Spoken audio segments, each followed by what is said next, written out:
am making the tops of the trestle of this breakfast nook, and I have a detail here that you can cut if you have a router table with a cord box bit, but I actually don't. So to do this, I ran it across my table saw with a dado head, and I cut those going on an angle. Now I've got a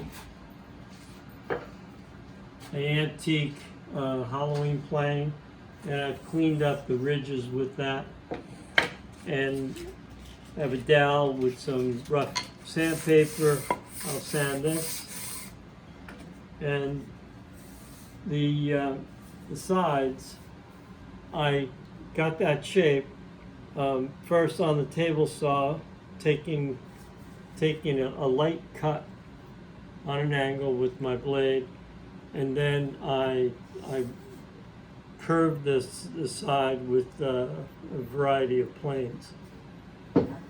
So this is going to be the top of the trestle, and I have a similar piece on the bottom, but it'd be a little different size for the bottom with the center part in between.